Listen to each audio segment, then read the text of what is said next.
Glória a Deus. Palavra de Deus, você que não sabe ainda, fique bem atento a isso e eu espero que você faça um propósito com Deus. Nós vamos passar pelo menos 2 semanas estudando a Bíblia Sagrada no tema o propósito de Deus para a minha vida. Propósito é caminho. Deus fez você e você não pode sair desse caminho. Se você sair desse caminho, tem infelicidade, tem destruição da família, tem vulnerabilidade, isto é, você fica agora à mercê dos ataques do maligno. Deus fez você com os seus talentos, com os seus dons, do seu jeitinho, com as suas fraquezas, para você andar por um caminho, dentro de um padrão.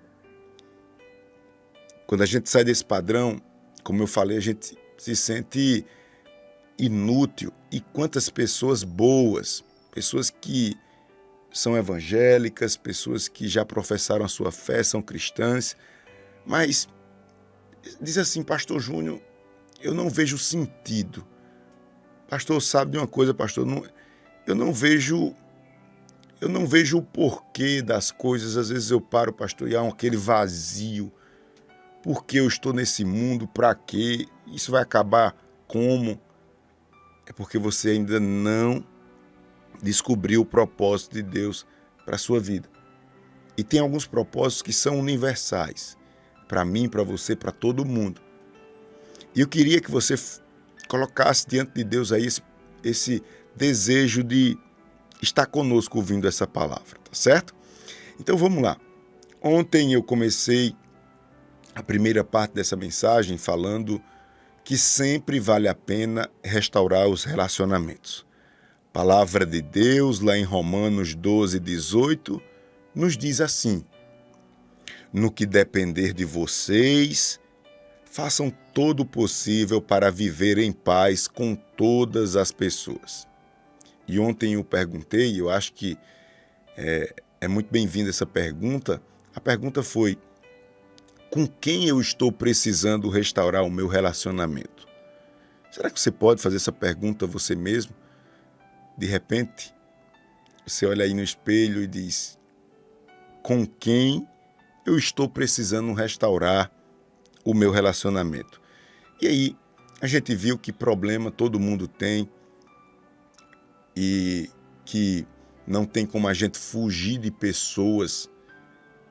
O que Deus tem para fazer na minha vida e na sua vida envolve pessoas. Quando você nasceu, uma pessoa lhe deu o primeiro banho. É possível não, o último banho da sua vida, quando você ficar velhinho e tiver à beira da morte, vai ser uma pessoa também que vai lhe acompanhar. Então nós precisamos aprender a amar. Amar, irmãos, não é simplesmente você olhar para a pessoa e querer o bem dela e ser politicamente correto e ser simplesmente educado, ter bons modos, não. Amar é servir. Se você puder, repita comigo em voz alta: amar é servir. Amar é servir.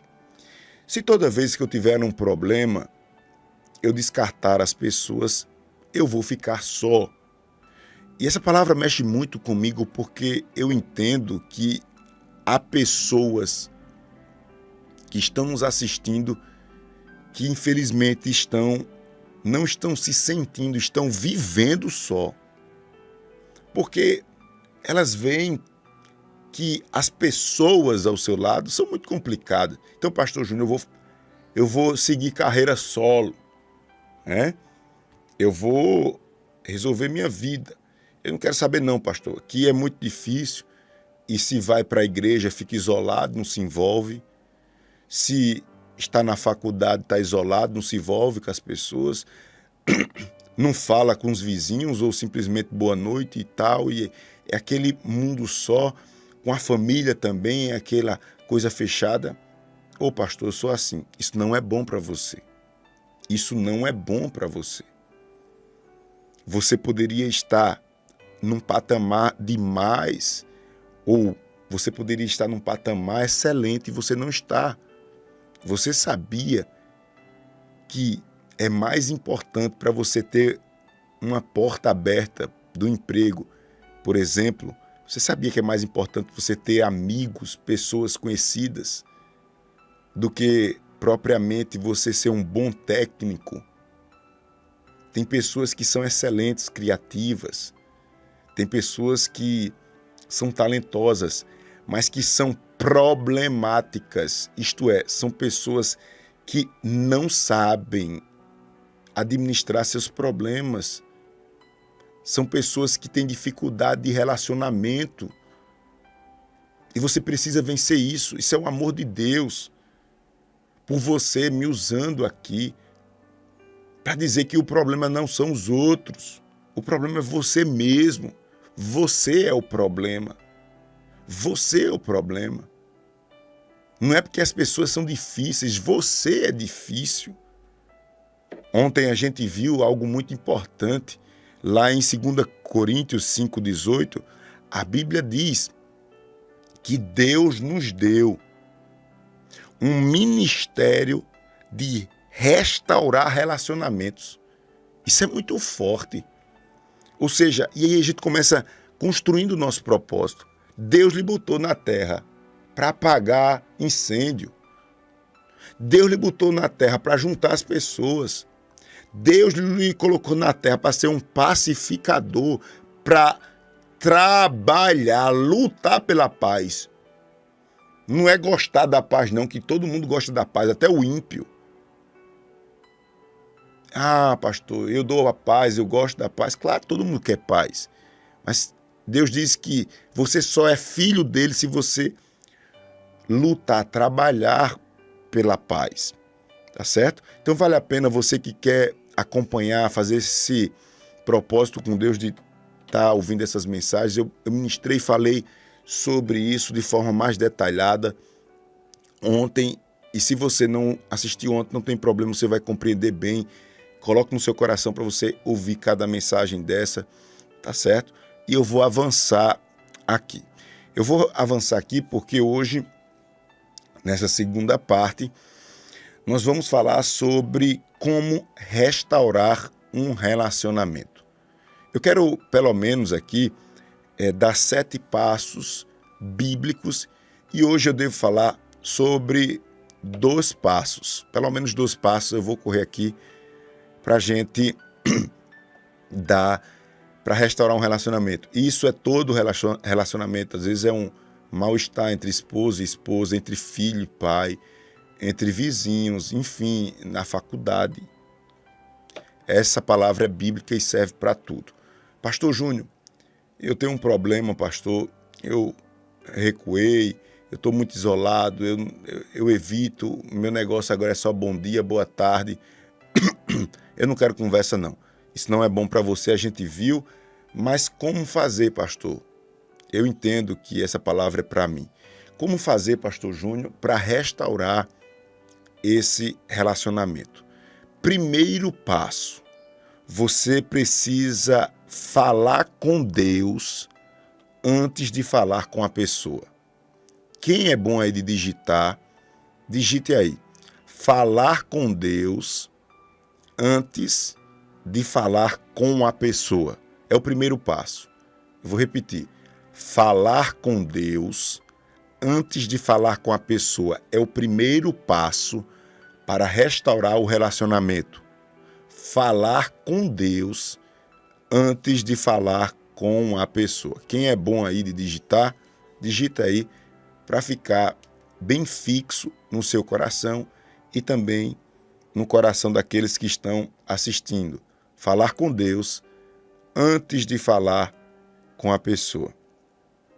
O que significa isso, pastor Júnior? Significa dizer que você precisa conversar com Deus a respeito dos seus problemas com as pessoas. Todos nós temos necessidades de desabafar, de falar.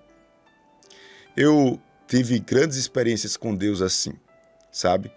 Eu, muitas vezes, diante desses atritos do dia a dia, de choques de interesses, na igreja, no trabalho, na faculdade, eu me calei. Mas eu me calei contra a minha natureza, porque por mais que eu pareça, e eu acho que eu sou uma pessoa calma, tranquila, mas eu também sou muito explosivo. E depois que pega fogo é difícil apagar. E muitas vezes eu fui contra a minha natureza, Deus me deu graça e fiquei calado. E sabe aquele negócio de engolir sapo e ficar para morrer com o negócio? Mas eu fiz negócio com Deus e quando chegava em casa, no meu momento de oração, ali eu estava falando com Deus, abrindo meu coração, e vale muito a pena isso. Você precisa conversar com Deus sobre esse problema, com essa pessoa. Olha, só tem 2 caminhos. Ou você decide conversar com Deus sobre o problema, ou você vai ficar pelos cantos se juntando com outras pessoas para murmurar.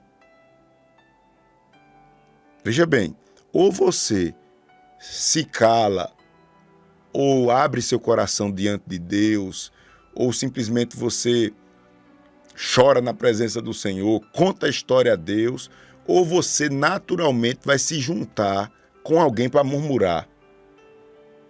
E deixa eu lhe dizer uma coisa, tem algo poderoso aqui para lhe dizer. Quando você começar a falar com Deus sobre o problema antes de falar com a pessoa, você vai descobrir que Deus vai fazer 2 coisas. Ou Deus vai mudar o seu coração, ou Deus vai mudar o coração da outra pessoa. Veja bem, primeiro, ou você vai para o caminho da murmuração e se juntar, e é muito ruim, viu?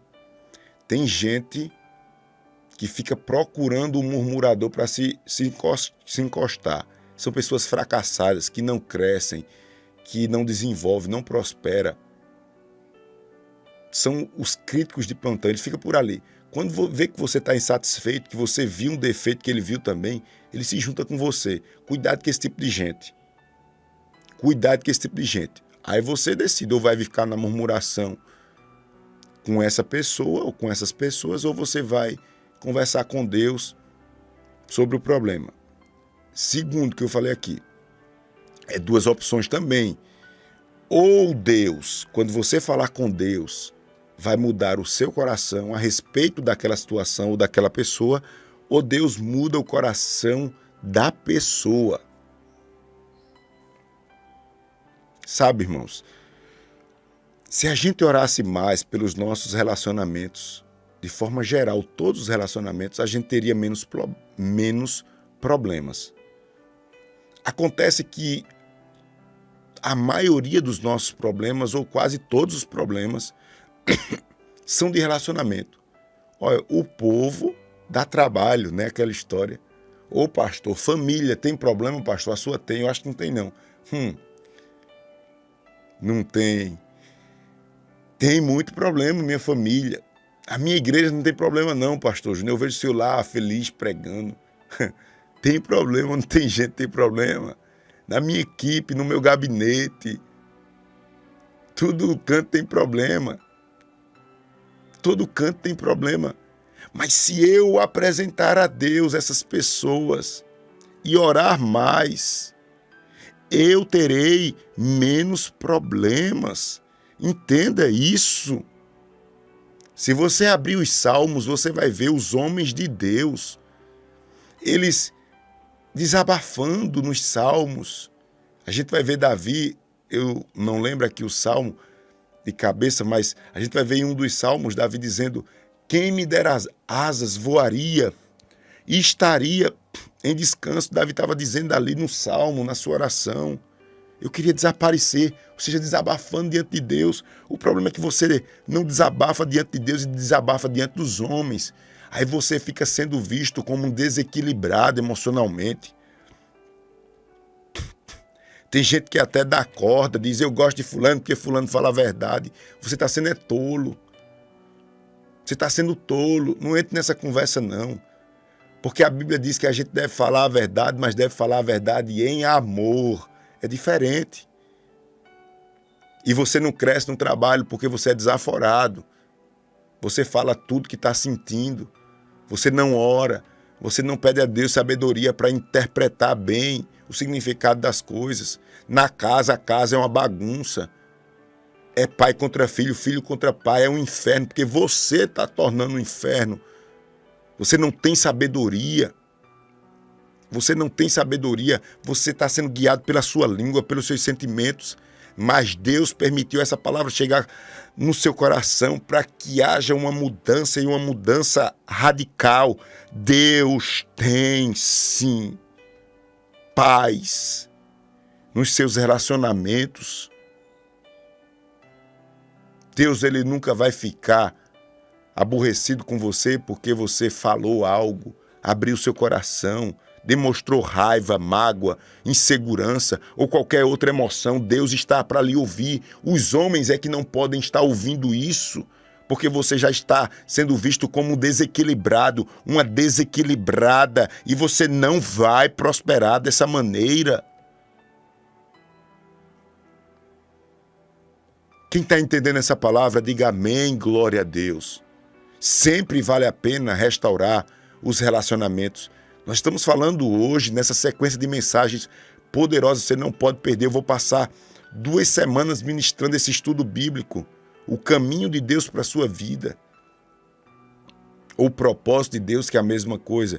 E hoje aqui a gente está dando alguns passos para restaurar o relacionamento. Eu disse que o primeiro passo é você falar com Deus antes de falar com a pessoa. E eu quero concluir esse passo aqui.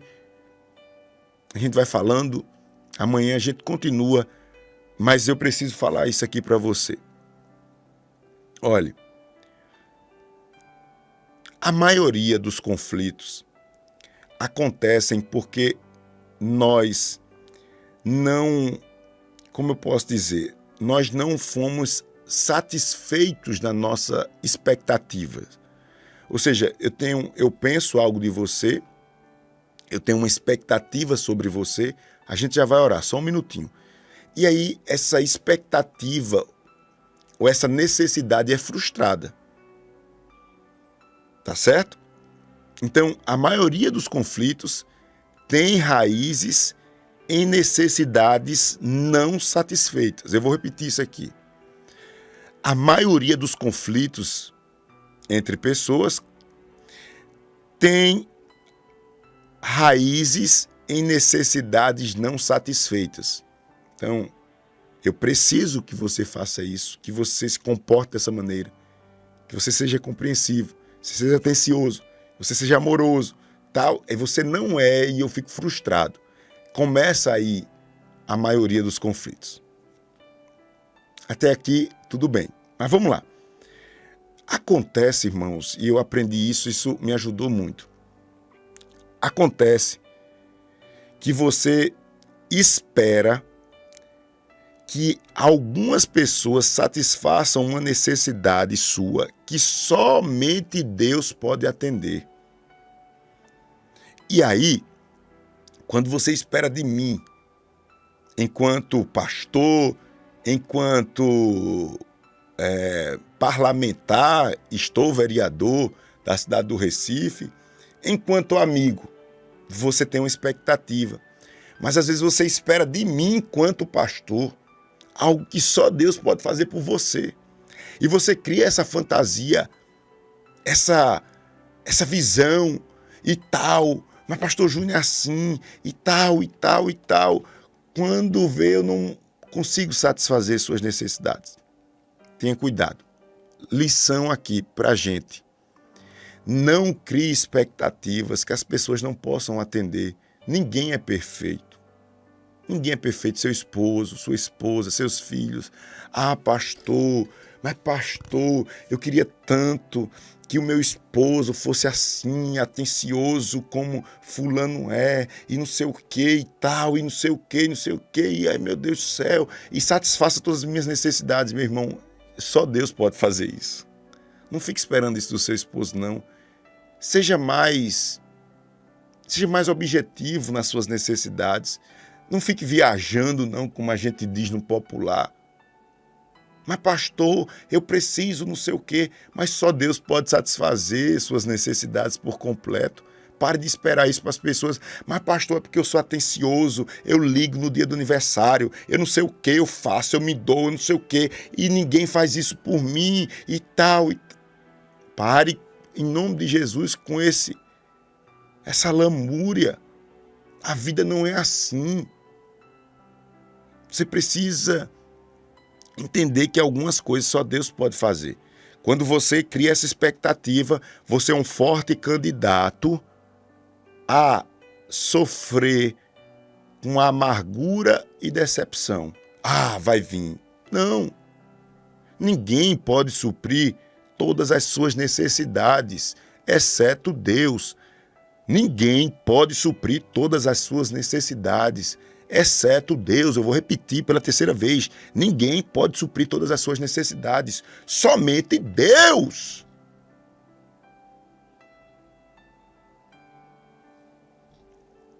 A maioria, eu concluo esse ponto. Guarde isso no seu coração, não deixa o diabo roubar não, que a gente vai orar agora. A maioria dos nossos conflitos é por falta de oração. E o apóstolo Tiago, ele já escreve isso em Tiago capítulo 4, versículo 1. Depois você lê, não vai dar tempo, a gente vai orar. A maioria dos nossos problemas é falta de oração. Está escrito na palavra de Deus, Tiago capítulo 4. Seu marido não é Deus, sua esposa não é Deus, seu patrão não é Deus, seu pastor não é Deus. Só quem pode suprir suas necessidades e todas as suas expectativas é Deus. E ponto. Vamos viver a vida de forma mais equilibrada. Deixar de se doer com tudo.